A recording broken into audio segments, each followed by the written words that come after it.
What's up, everybody? It's not morning anymore because I'm a night shift person now, but I figured it was time to do a video. A lot has happened since the beginning of the year and my first video, mostly political stuff. I'll do a quick market recap and where I think things are going.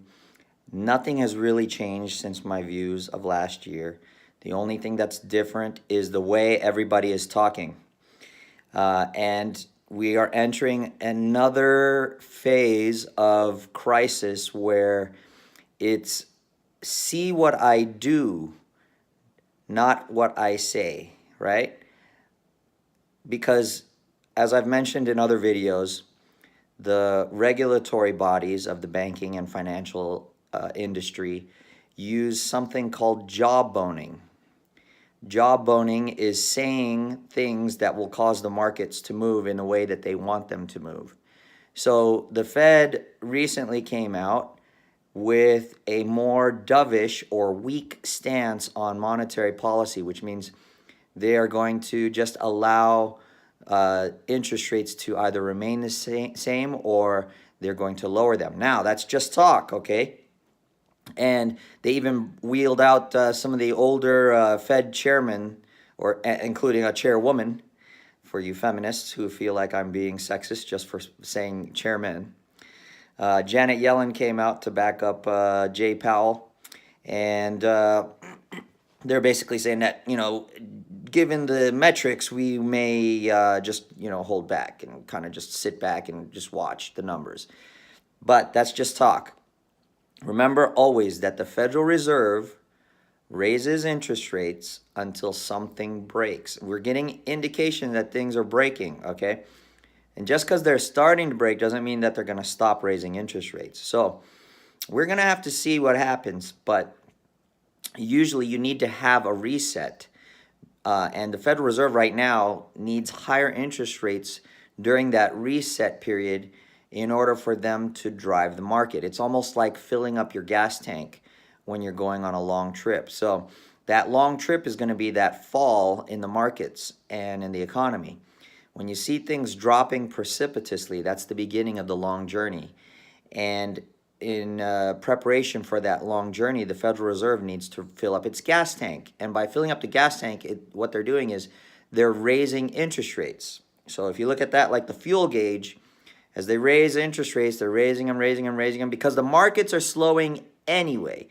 The Federal Reserve has caused some of that because they saw that they're coming to the end of all the credit that's out there. Let me get into that real quick. I did many videos on liquidity crises and explaining them. Credit is a form of liquidity when you don't make enough money, right, at your job, and you want to buy something now, and they keep pushing the buying mentality, right, by giving you earned cash back on your bank account, cash back on your purchases, cash back on this and that. You get like 10% off here, or they give it in the form of a coupon, which looks like a cash voucher that says $10 for your to apply to your next purchase. So it's almost like they're giving you free money, but the reality of it is it's a percentage of your purchase. But it's a fixed percentage and a predetermined one now when they're giving you the $10 coupon or whatever, like Costco. By being a member, an executive member, and you make purchases, or that's just one example because Sam's Club does the same kind of thing. You'll get cash back on certain purchases, especially if you open a credit card, a MasterCard account or an Amex account with either Sam's Club or Costco.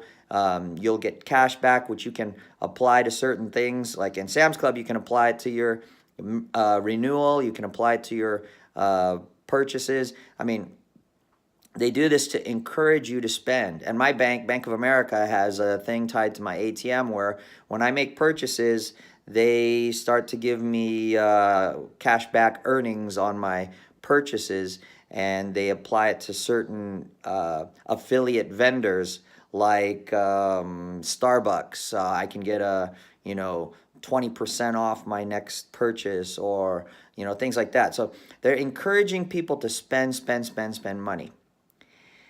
And traditionally, or should I say originally, when money is first created, or the monetary system first starts for a culture or a country, you don't do any spending unless you earn money, right?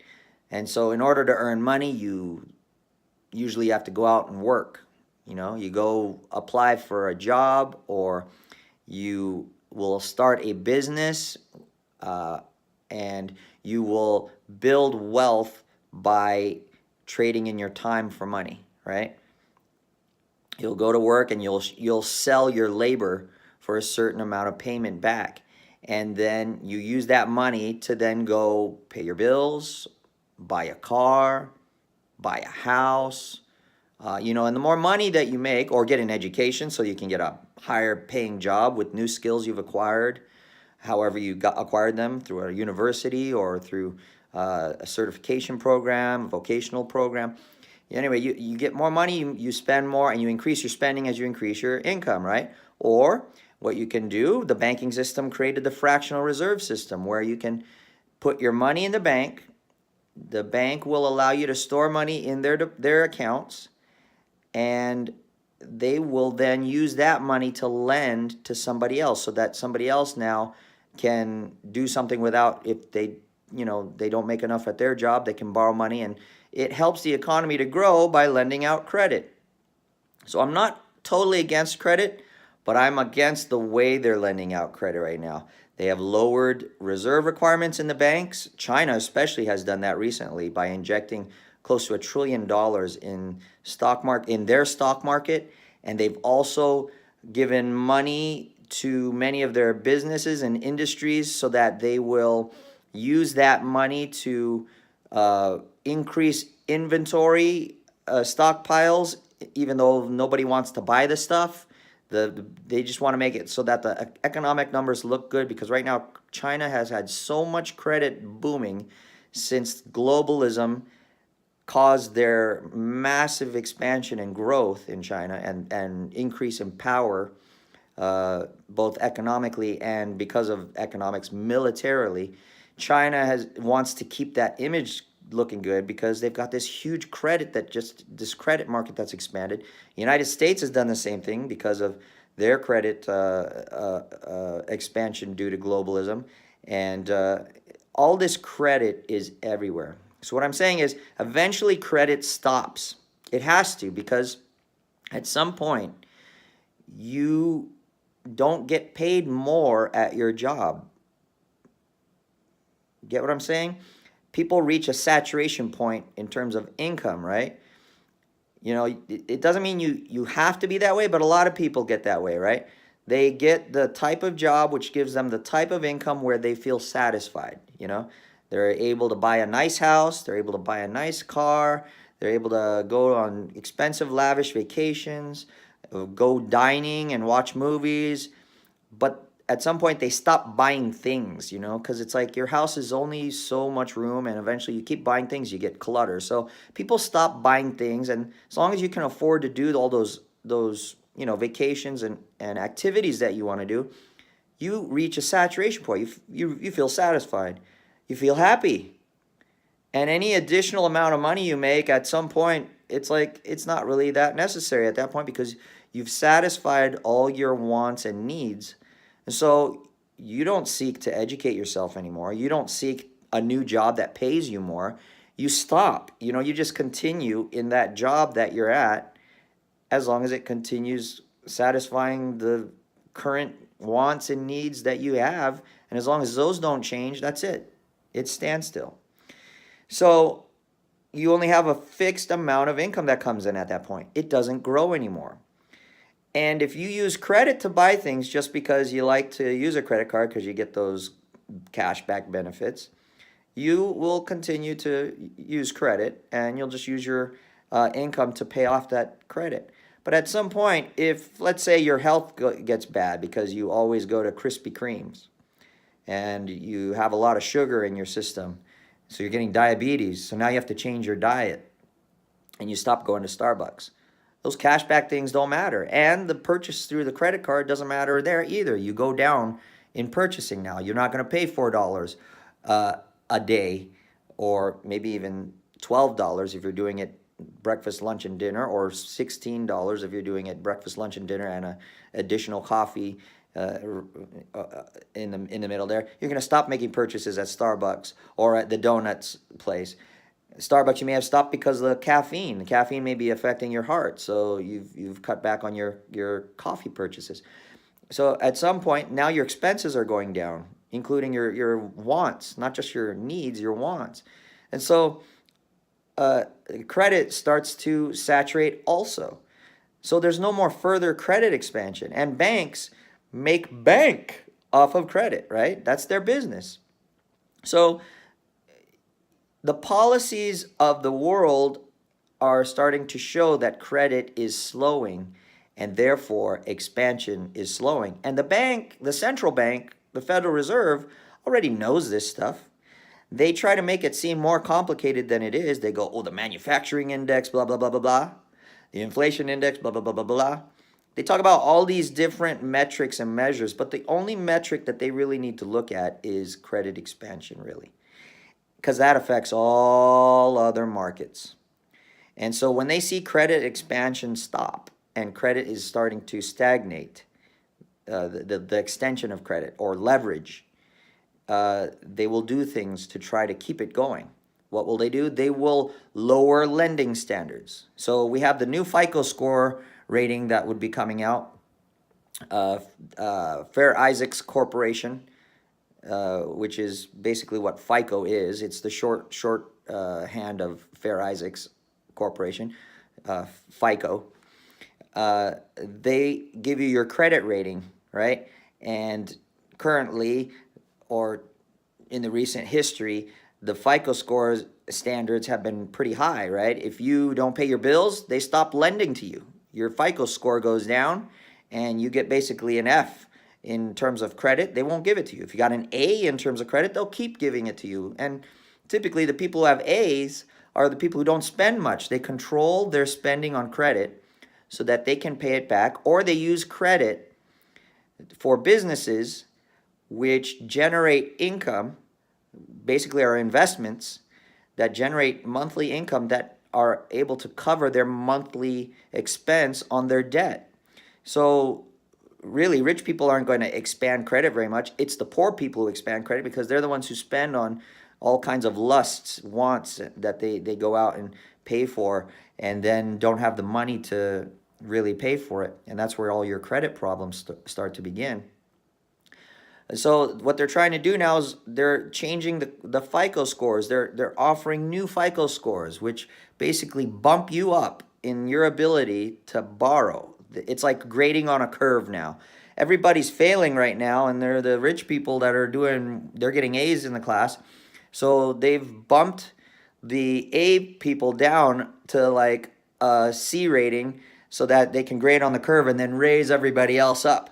A couple points, so that now they can borrow more money on a lower credit standard. And so this is something the banks are doing.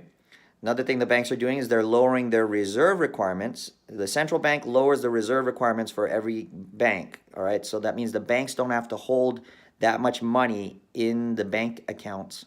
They can actually lend out more. So this increases leverage in the banking system, because leverage is basically giving you the ability to do more with less of your own, okay? So when you put your money in a bank account, that's your money. That's not leverage. When you take a loan out, that's somebody else's money. That's leverage, because it's now allowing you to do more with less of your own money. So we call that gearing up or leverage. So there's more leverage in the system when they do these things.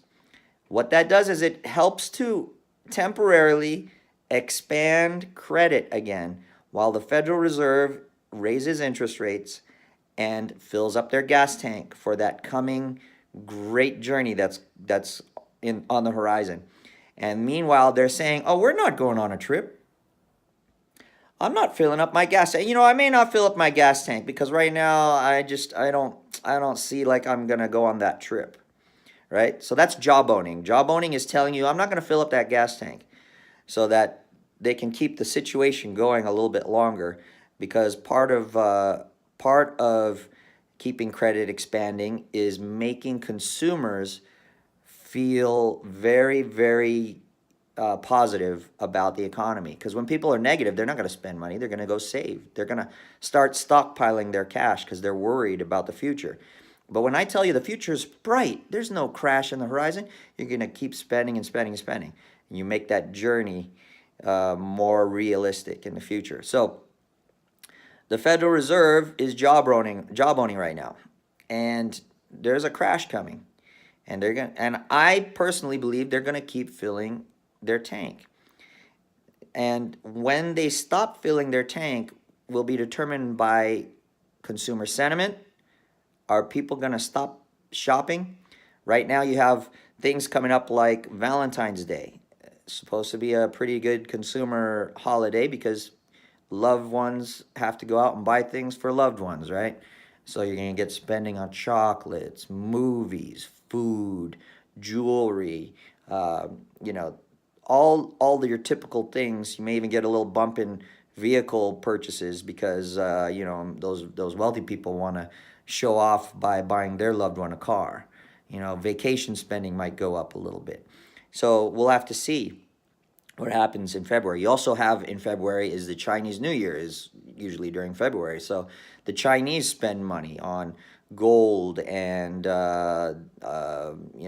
these anything red or related to. We're in the year of the pig, so you're probably going to see purchases on pig-related items. Just as a symbolic measure for New Year's. So those kinds of things may temporarily bump spending and consumer sentiment in the month of February. But after that, what is there? I mean, they keep trying to create holidays so that people will spend. Well, March is St. Patrick's Day, a day of drinking and luck and green stuff. And so they've been lately with, most of your holidays have started out, the word holiday is a holy day, right? It comes from Christianity. St. Patrick's Day is for St. Patrick's. Saint Valentine's Day. Well, they took the saint out of Valentine's Day. Now we just call it Valentine's Day. Halloween used to be All Hallows Eve, All Holies Eve, right? And they've turned it into Halloween, which is now a pagan holiday, which is more in line with Samhain, which is more devilish and satanic and idolatry type of a holiday.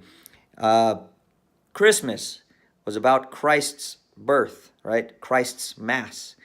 Mass is a Catholic worship. And now Christmas has become Xmas. They've X'd out Christ. And they don't even say, they're trying not to say Merry Christmas anymore. They're trying to say Happy Holidays because they've created other holidays around it other than the Jewish Hanukkah, which is also a religious holiday. They created Kwanzaa, which now is a semi-religious, it's like a pseudo-religious, racial, it's a black holiday that they created about 20 years ago to celebrate alongside Christmas and Hanukkah and your Ramadan and things like that. So they take holy days and they turn them into consumer days, because now it's not about your spiritual enrichment, because typically in history your spirit finds fulfillment in God, and they've switched it so that now your spirit finds fulfillment in buying things. It's idolatry. They've switched it to idolatry. All right, so man, I said I was going to do a quick market thing. I guess I haven't. It's turned into a whole market thing. So anyway, the tariff thing with China, those talks have fallen through. Tariffs are set to go up March 1st. So I think coming March, we may get to our crash. Typically, we get crashes around March because there's really no reason to spend money, because the holidays weren't, especially St. Patrick's Day wasn't really a major one. They're trying to push it to make it into a major holiday. And like April, April's Easter, So you got the Easter eggs. May is Cinco de Mayo. It's a drinking holiday. You know, they find all kinds of reasons to keep you spending, but I think people are going to just not spend that much, and they're making most of the spending now geared towards food and drink because they know that most people, like especially poor people, they do drugs and they drink alcohol because they have so many problems because of their lack of discipline. They have to escape those problems by doing drugs and drinking because those artificially make you feel good when you're feeling bad about your life. And this is partially why suicide rates go up. But you have to realize, and this is a major message I have about suicide. Don't kill yourself. Please, ever do that. Don't ever do that. There's so many things in this world and so many people who want to cause you harm. You don't ever need to kill yourself. If you feel like you need to die, dedicate your life to something that will spend your life automatically, like working hard, something positive that benefits society. And I can guarantee you that if you do something good for society, you'll start to feel better about yourself. And I'm not just talking about getting a job because a lot of the businesses today are not hiring very well. Part of that's also because of the lack of discipline in society because we've been trained to not have discipline. We've been encouraged to spend, spend, spend instead of doing the more painful thing, such as saving. But and interest rates really don't encourage saving, and they actually will lose you money by saving. So they're doing all kinds of stuff to make you spend, spend, spend. But don't kill yourself. You are more valuable than you know. You are a great value to society.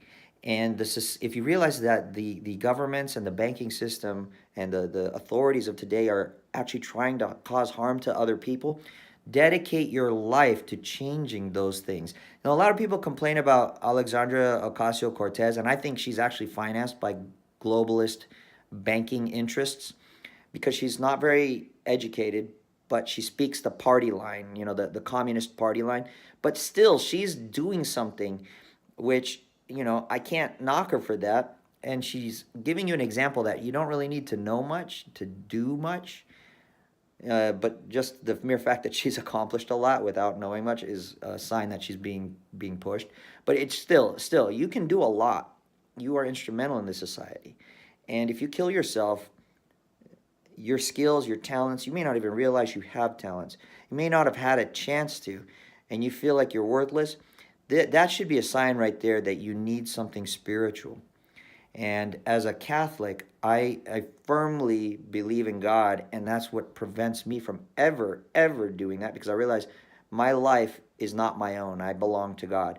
I'm not telling you that you have to be Catholic in order to prevent that, but what I'm saying to you is you need some kind of spiritual nourishment. You're not getting it in your life, and you're losing your value and thinking you're just going to give up your life for that. No. Find yourself. Take some time off. Go on a vacation. Go somewhere quiet where there is nobody around and think about, who am I? What do I like to do? What are my talents? What am I good at? You may be good at drawing and you just don't realize that's a talent. Artists are in demand always. Even though we have graphics computers that do things today, artistic talent is still something that's in demand. Music, creativity, things where you innovate and generate new things and ideas, that's always valuable. So don't end it like that. Once you scramble eggs, you can't unscramble them. At least we don't know how to do that yet. I think eventually in the future we'll figure that out. But in terms of an analogy to life, once you end your life, that's it. We don't know how to bring it back. And, that's really a final destination decision. And you may not like where you go. Do you know where you're going to go? You have no idea. You know where you are now. And you have the ability to change that now. So, all right, anyway, that's my motivation to you guys. Don't ever kill yourself. There's so much out there that's against you that you don't need to. Strengthen yourself. Become a warrior. Fight all that stuff that tries to hurt you and make a better world for everyone. We can all make the world a better place if we just strengthen ourselves and realize our capabilities. All right, so I think I've said enough about markets. There's a crash coming. There are going to be times when the things look good. Like I said, I always sell into the strength because I know that the strength isn't going to last. And there's also going to be a time when they are going to start using that gas tank to keep markets or to bring markets back or keep them alive. And in that case, they're going to use money. They will cut interest rates, and they will also increase quantitative easing or money printing or money spending, so that the value of the money that's in your pocket goes down dramatically, because they're stealing your wealth without you even knowing it by diluting your wealth by increasing the amount of money out there. And money automatically, when you print a new dollar bill, it sucks the value from all the other dollar bills that are already in existence. And that's how they tax you without you knowing it. So that quantitative easing or increase in quantity of money is what is going to come down the road. But right now, the Federal Reserve is currently in a quantitative tightening mode. They are lowering their balance sheet, and they are destroying currency. So the dollar is strengthening, and as interest rates rise, emerging markets are going to want to get dollars to pay off their dollar-denominated debt. So the dollar is going to continue to rise for a period of time. How long? I have no idea, but because I don't see all the metrics the Federal Reserve has, but I can feel that there's still spending going on, and so we're still in a credit semi-expansion stage, but that is slowing down dramatically as we see bankruptcies in businesses. So, and with the tariffs against China, that's going to cause a slowdown in a lot of commerce between China and the United States, because there are taxes on the things you buy from China. So that's going to further slow down consumption. It's further going to slow down the economy. And I think President Trump has done that just so it gives us time to rebuild our economy, because a lot of our economic drivers and capital have gone overseas due to globalism. And he's bringing them back due to tax credits, tax cuts, tariffs, making incentives for you to build a factory here, do your business in this country. And a lot of the communists hate that because they want globalism. They want globalism because then it makes the few rich super wealthy, because they gain access to your country at the expense of the people, and the people get more and more poor. And so they have to sell this idea of raising minimum wage, but they raise taxes at the same time. So they make you think they're making you wealthier, but then later on they tax you on something down the road, like global warming. It's going to tax you on everything that creates carbon dioxide. So your car may be taxed, your gas is going to be taxed, your breathing may be taxed, your farting may be taxed. I'm not joking. It sounds crude, but that's what they're going to do. They will tax you. The globalists will tax you to death. So any increase in wage is a con. When they tell you they're going to raise interest rates, like Bernie says, oh, we're going to give you a higher wage, and we'll give you a universal basic income. They're going to give you a free income, but they're going to tax the shit out of it. Stop being conned. Like I said, go the traditional route. Earn your income. Earn it. And manage, if you decide to use debt, manage your debt with great discipline, because they're trying to enslave you. But they can actually benefit you by giving you better credit, and then you can use that credit to start a business where you can generate more income with greater leverage than you could have ever done working for somebody else. So knowing how to manage your finances is very important. Now, my disclaimer, this is not financial advice. I'm not educating you. I'm merely making a commentary, and it's entirely up to you what you want to do with it. You take the responsibility for any gains or losses that you incur if you decide to follow what I'm saying here. But this is primarily what I'm trying to do, is egg you on to educate yourself and increase your capabilities and your horizons in the future. Now, politically, let's switch from economy, because you already know my economic views. The left is really trying to enslave people, and they are showing it by how they have responded to this Catholic school incident where the Native American elder marched up to them and started beating a drum in the kid's face, and the kid stood his ground. Leftists, globalists don't like when you stand your ground.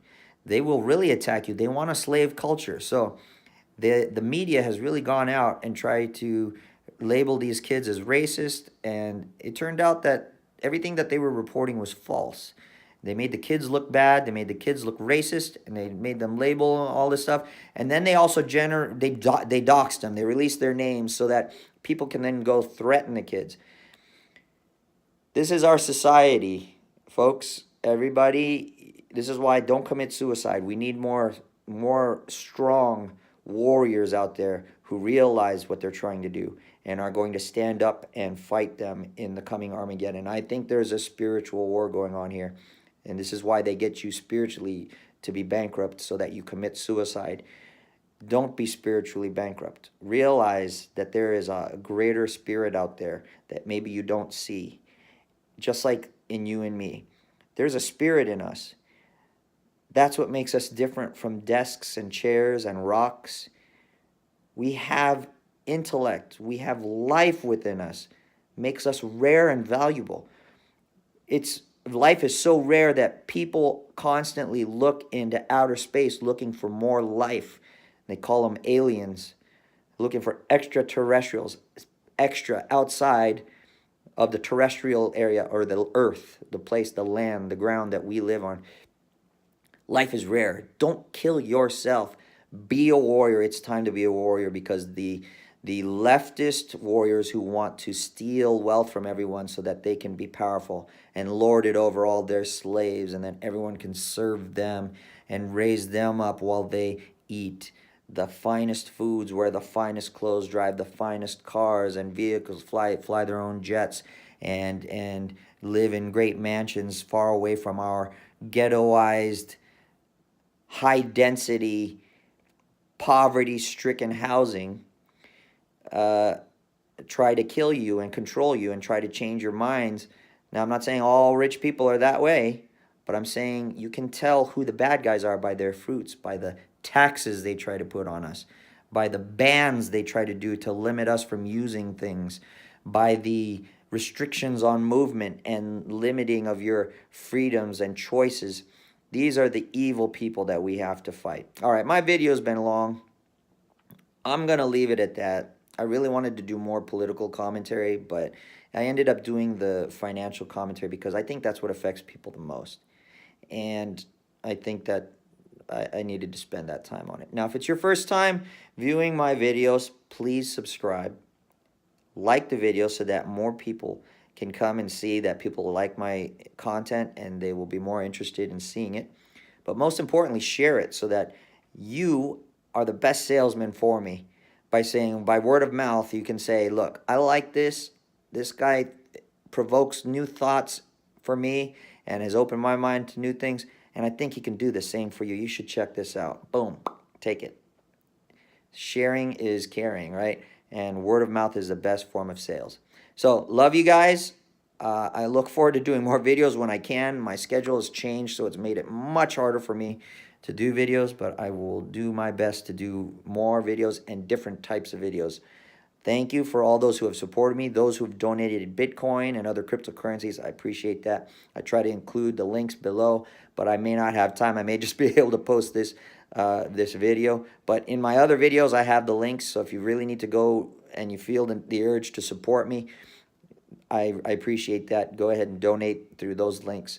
And again, I give you my thanks and great appreciation for your support and donations. All right, y'all. God bless you. Until the next video, I love y'all. Peace. I'm out.